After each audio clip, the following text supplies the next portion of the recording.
All right, everybody. How are you doing today? Welcome to a special edition of our discussion, our class. Today is Election Day, and I wanted to say a couple of things about states in general, um, even though it's a little bit off the syllabus, just because it's kind of fun. And in this crazy year that is Election Day, just think about this.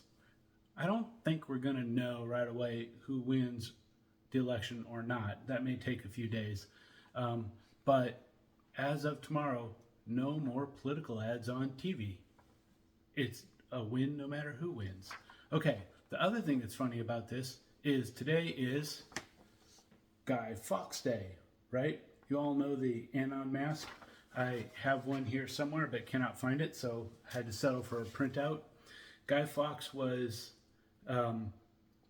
I'm sure you know the Anon mask, and made famous most recently in V for Vendetta. But maybe you don't know the story behind it. Guy Fawkes was, I want to say 1600s, Fawkes, Fawkes, not Fox. And he was a conspirator who sought to overthrow the British monarchy, like I said, in something like the 1600s. Remember the 5th of November? That's all I remember. And him and his conspirators wanted to throw out and kill the Protestant king and replace it with a Catholic king. Now, given my native Catholicism, my American distrust of anything British, and yes, I was, I always have a little bit of a soft spot for Guy Fawkes. Of course, the way it goes is somebody tipped off the authorities. They found Fawkes. What their plan was to they had stored a ton, however much gunpowder underneath the Parliament at the time, and we're going to blow it up when Parliament was meeting. They got tipped off the night before it was all supposed to happen. The authorities did. They found Fawkes guarding the gunpowder, and he was tortured and executed for high treason. Okay. So that's Guy Fawkes. That's where the Anon mask comes from. And maybe some of the cultural vibe that goes along with Anon, but certainly not all of it. Okay, so let's start with Weber. Now, I'm not a political scientist, and so what I end up talking about with you here is going to be a little sparse compared to what you would get if you were to take a poli-sci class. Of course, I would say, if you're interested, go take a poli-sci class. We've got good people at MGA that teach it, and it's actually kind of a lot of fun. But we spoke about Weber in the past, and Weber talked about the state as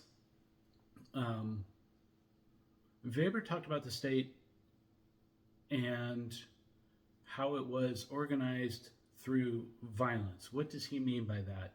And maybe he didn't even say it that way, but according to Weber, the state is, by definition, the only entity authorized to use violence in a given piece of land, right? Piece of geography. And if you think about that, that kind of makes sense. I'm not allowed to walk up and punch you in the nose. You're not allowed to walk up and punch me in the nose.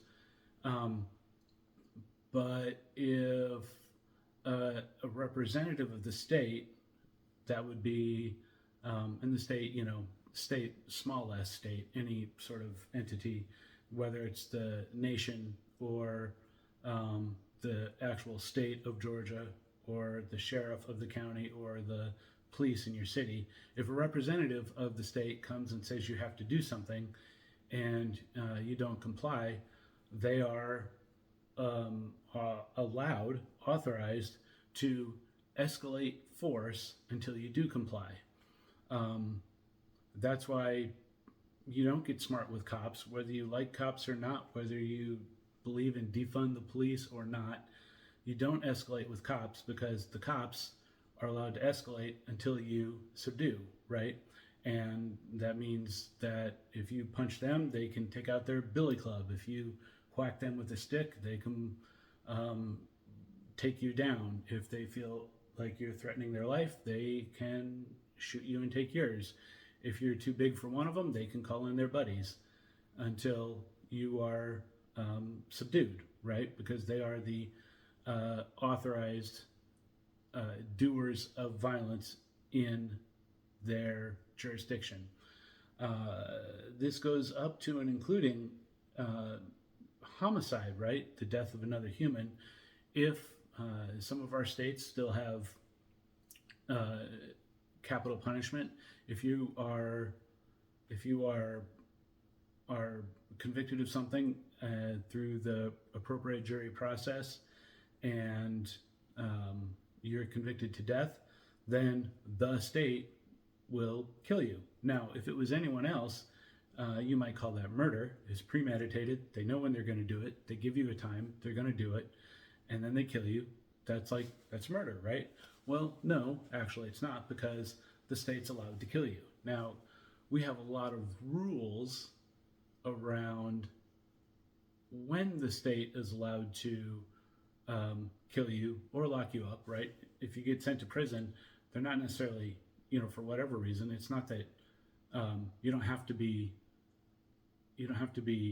on death row to be subjected to the violence of the state holding you against your will, right? You just need to have to go to prison for a few years. And so what happens when the cop says something and you think the cop is wrong? You say, yes, sir, and then you go to court later to sort it out, because you're just not going to win in a situation against that representative of the state, even if they're not doing it right. So now I'm a little bit embarrassed to admit this, but it took me a little while to actually fully understand the difference between criminal and civil laws, but they actually line up with what we're talking about here very well. So a criminal law, or if you are convicted of a crime, you have done something that the state has said you're not allowed to do. As such, the victim is actually the state, right? So if I kill my neighbor, I'm not going to kill my neighbor, but just pretend. If I killed my neighbor, that neighbor would be allowed to, well, no, not allowed to. That neighbor is dead, so that neighbor is certainly a victim. The dead neighbor is. But the neighbor's family can't sue me for murder. They could sue me for, whatever. Like if the person I killed was going to make $1 million over the next 10 years, then that family could sue me for wrongful death and $1 million, right? But they can't sue me for murder, because the murder isn't actually against the family. The murder is against the state. The state says, "Thou shalt not murder," and so when I get tried for a criminal trial, it's because I've done something that the state says thou shalt not do. If I am going to pay, if I'm going to get tried for the losses or something I've done to another citizen, then that's a civil trial, right? That's a civil law, and that's different. Tort law, I guess, is the right word, probably. And so a nation or state then, according to this definition, has boundaries. Within that boundaries, it reserves the right to use force for itself, and it lists out a bunch of things that you are and are not allowed to do within those boundaries, right? That's what the state is. Now, okay, yeah, so there we go.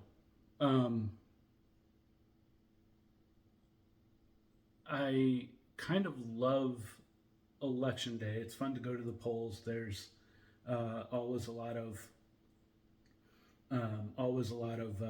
energy there, and then the volunteers there to help you. And today they had a DJ. I never expected that. And so, that's all kind of fun. It's easy to take for granted what a governing system like ours, a constitutional democracy, how that's different from what came before it. And since the United States was laid out by people who were leaving Europe, and we are squarely within the Western tradition, it's worth thinking about what came before it, because those were kingdoms and feudal arrangements. So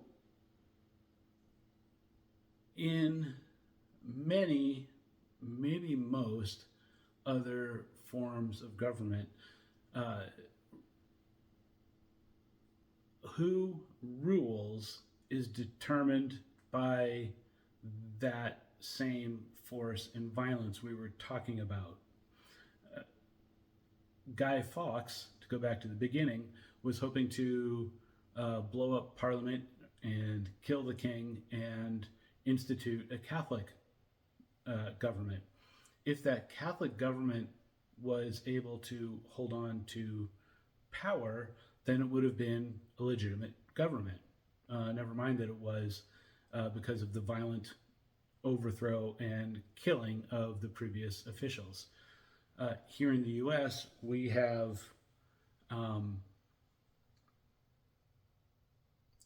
back in 1776, we had the Revolution, and that was a battle, a fight over who was going to govern what. The U.S. won that by force, and when the U.S. decided that it needed the whole continent of North America, it won that from the natives by force, right? Treaties, and even still, treaties which should theoretically be on the books if somebody can't make the U.S. Honor them. The U.S. only honors them if they feel like they want to. Much of taking of the continent was against treaties that the U.S. had signed with the natives, and right. So really, even in a constitutional democracy, who rules is won through force. It's just that on the inside, right, on the inside of our borders, we don't do that. We hopefully don't do that. We want to say, here's the rules. We're going to play by the rules. Whoever wins wins, and in 4 years we'll do it again. Those power battles that the founders of the U.S. were fleeing in Europe when they wrote our Constitution, our government, were historic. They had names like the 80-Year War because these battles went on for decades and decades and decades.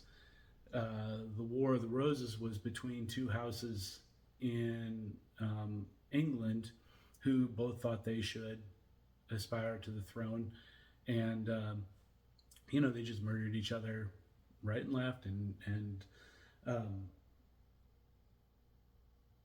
it's kind of astounding because our system is so peaceful, but it really, that's the way it is, right? Another element of that, so I enjoy that. So I gave you a little bit of Guy Fawkes, I gave you a little bit of Weber and power, and how we're still determined by who's allowed to use power and who effectively uses power to get done what needs to get done. And even on the business level, what separates a proper business from gangsters is that we're going to use the courts and contract law to enforce what's going on, whereas gangsters what do they use? They use force, right? You don't pay me for what I said, what we agreed upon, I need to, you know, do something horrific to you so that other customers will pay, and you will pay, hopefully eventually. And but if I welch on a contract, I'm sure that that's an an ethnic thing. But if I squirrel out of a contract and don't pay somebody, in our world, you take it to the courts, and that's what you're doing in civil court, is sorting those things out, so you don't have mobsters killing each other, or like the cartels bringing drugs in. You don't have people fighting over the business, because people will kill each other over shockingly small amounts of money. Better to take it to the courts, right? It's a kind of a good system. Now, our guys, when they wrote our Constitution, were very aware of human failings. So the whole point behind having three branches of government and the checks and balances is that, unopposed, any a strong person with ill intent can cause all sorts of trouble. And the thing with the king, especially before parliaments in Europe got any sort of official power, the problem with the king is the king can make the rules, the king can wage war, and the king can conduct executions, and everybody else just has to go along with it. So if the king is corrupt, what stops him from using the military in ways that aren't appropriate, right?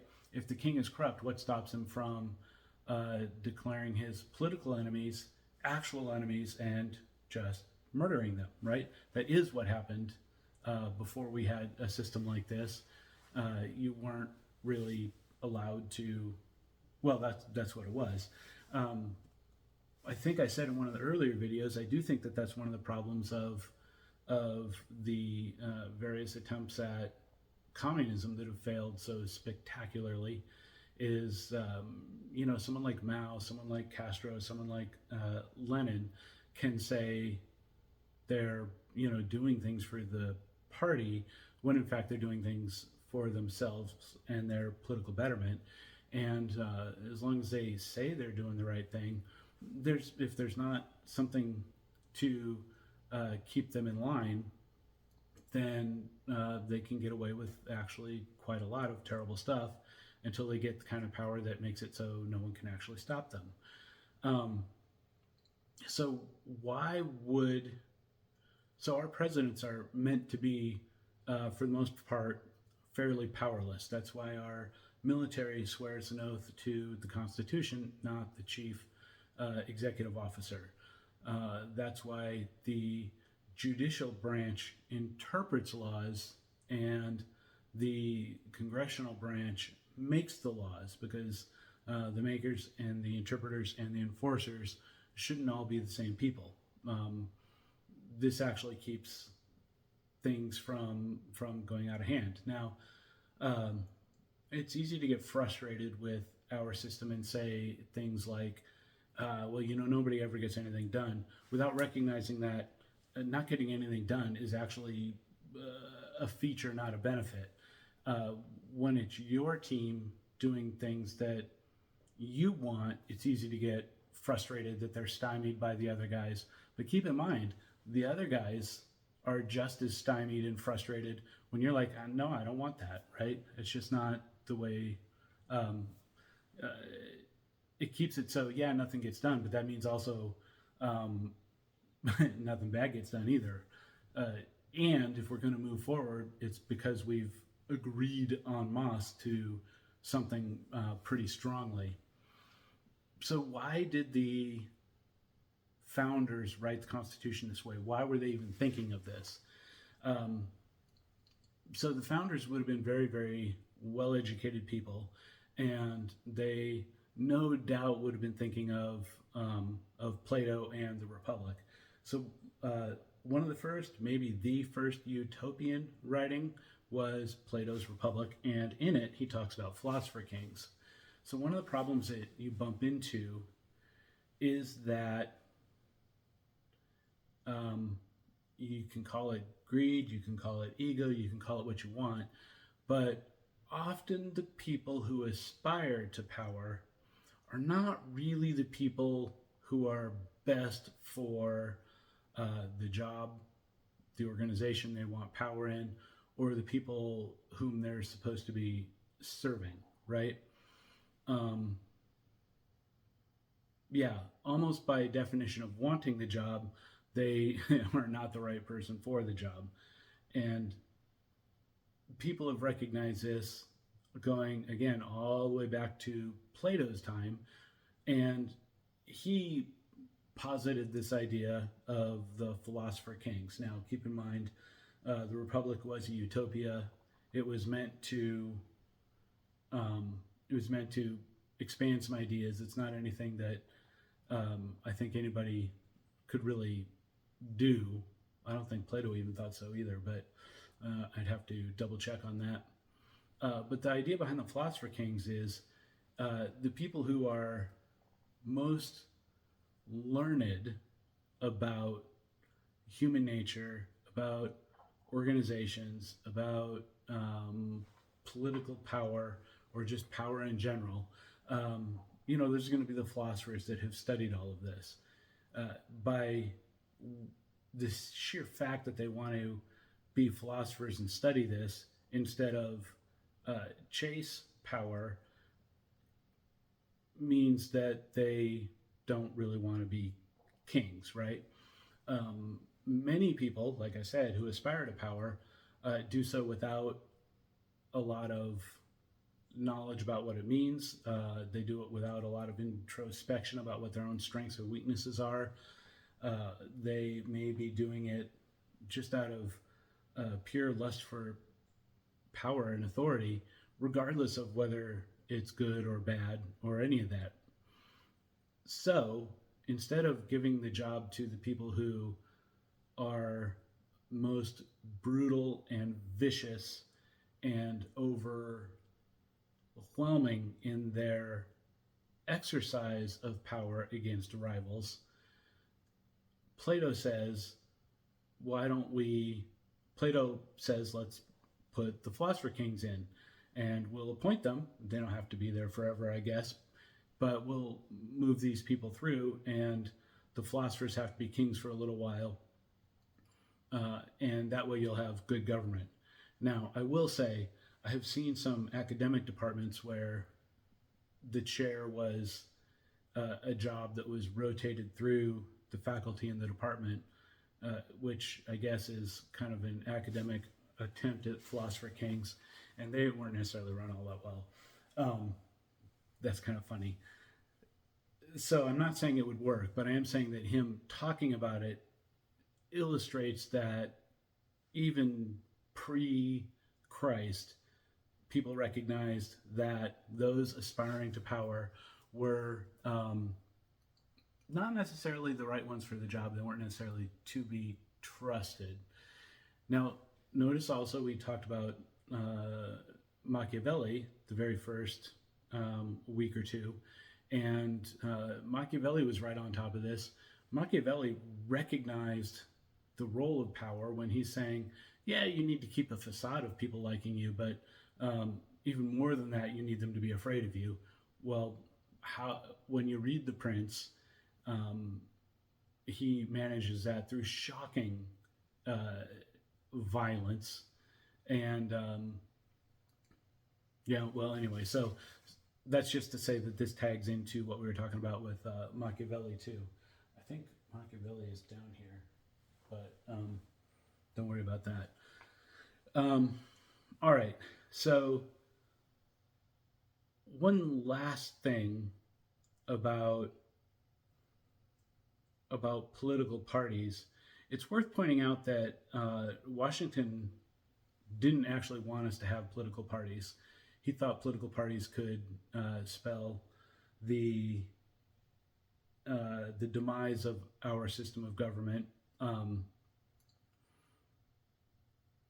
And Washington knew that what they were proposing with the Constitution was fragile. I mean, he's said to have walked out of the room one day when they were discussing this, and they said, well, because one of the ideas was to make him king, right? Uh, you know, what kind of government did you guys dream up? And he says, well, it's a republic if you can keep it. Um, because there are weaknesses with democracies and republics, but that's another day. Uh, okay, so one of the things, so as much as I like political theory and I like thinking about the stuff that we've been talking about so far today, I do very much get frustrated with the way politics is played out. Um, on the one hand, these parties stem from political theories and political theorists that are worth studying just for some of their own, just for the value of their ideas. It's good to, I mean, and some of them we've talked about here. It's good to talk about Adam Smith, the free hand of the market. It's good to talk about how power should be exercised. It's good to talk about, how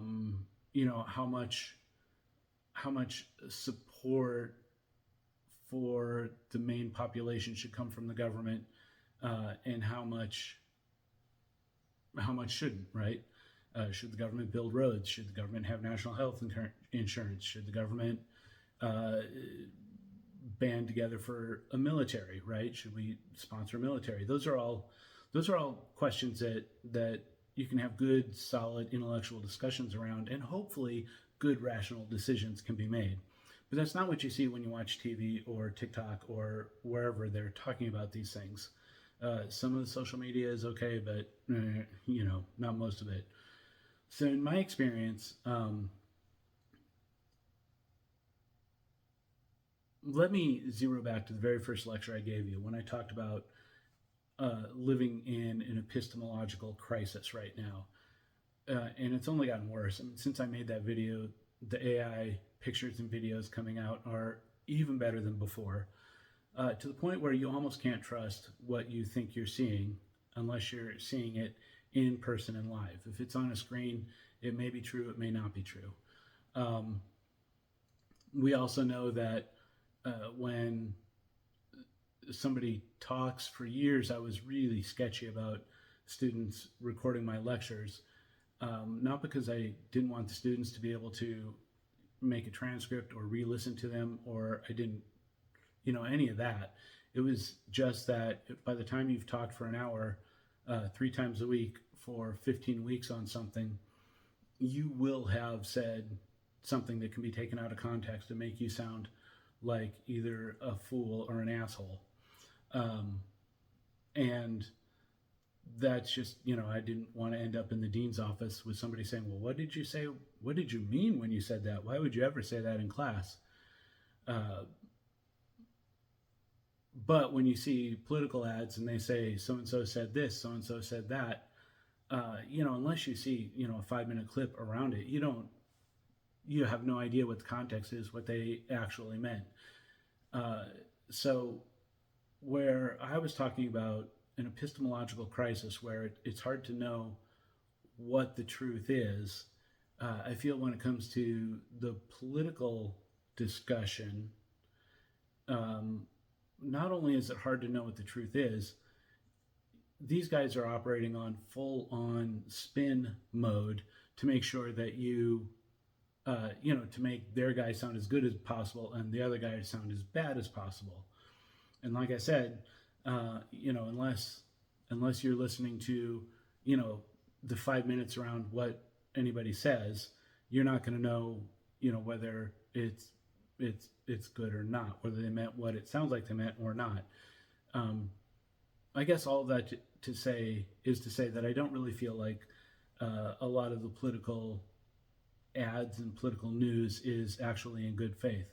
The funny thing is, everybody sees this when it's the other team doing it, right? For my Democratic friends, how blatant the spin and bullshittery is on the Republican side sticks out like like, well, it just sticks out. Yeah, I can't say that. It's obvious. They can see it. It's how can the Republicans not see it, right? This is just ridiculous. Similarly, my Republican friends, they can see the machine on the Democratic side spin and spin and spin and spin, and the Democrats never seem to, learn from anything that their Republican friends will try and tell them because they can't see through their own spin. Here's the problem: none of us seem to recognize that if the other team is spinning and telling half truths and fibs, my team could also be spinning and telling half truths and fibs. Right? So if you were to listen to these conversations without any sort of education behind it, you get a very different understanding than if you try and see, okay, so what is this Republican policy trying to do? Why do good people think this? What is this Democratic candidate saying? Why would good people think this? What are they trying to accomplish? It's boring to get into that, and it's time consuming to get into that. So much better to just start calling each other names: baby killers, communists, deplorables, and then we vote. Now, here's the thing that's on top of all of that. If none of us are doing the research to find out which team does what, honestly, none of us are actually, and some of us do, of course, but not 300 million. How are we making our decisions? Well, all of the psychological cognitive research we have says that almost all of our decisions are made emotionally, and we use our brains, our rationality, to backfill those decisions so it sounds like they make sense. Which means if you're voting for Kamala, it's probably because she feels like your tribe. And if you're voting for Trump, it's probably because he feels like your tribe, right? I'm sure you have good reasons, and I want you to vote for who you want to vote for. And those are our choices, so it doesn't even matter if they're two bad choices or two good choices. Those are our choices. And so there you go. But I'm coming up on 32 minutes here. This was supposed to be short. I'm so sorry. But here's what I wanted to say and where I wanted to go today. One, I think it's hilarious that we're having election day on Guy Fawkes Day when Guy Fawkes was trying to destroy the government, right, of his time. Two, I wanted to bring a little bit of Weber in to talk about an understanding of the state as the sole arbiter of power inside of its geographic boundaries, and what that means for criminal law, what it means for civil law, what it means for the police forces at various levels.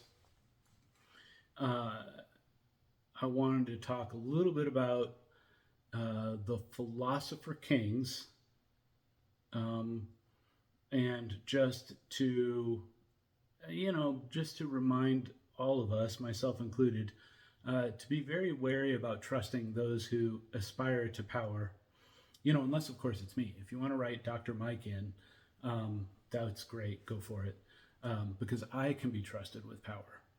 You have my word. So Philosopher Kings, and not trusting those who aspire to power, and recognizing that our government is made to stymie people from the misallocation of power, to slow down the government, and just, that's what I wanted to say today. So let me close by saying, being able to vote, even if it's having a 1 in 300 millionths of a say, is a to me, it's a true honor. It's why it makes me proud to be an American. It makes me proud um, to be a Westerner. We have, the West is not perfect. The West has flaws. The Western tradition can always be improved, but this is one of those good things about it. And because, this is so much better than dealing with strong men, with civil wars, with instability because, a king has died, or fratricide as aspirants to different thrones, murder all of their brothers and family who might also aspire to the throne. The whole idea behind this is to have a peaceful state where decisions are made by at least a little bit by the people, as opposed to a state based on power where decisions are made by only those who are the most brutal and cruel, right? It's a big step forward. All right, thank you, everybody. Go vote and enjoy.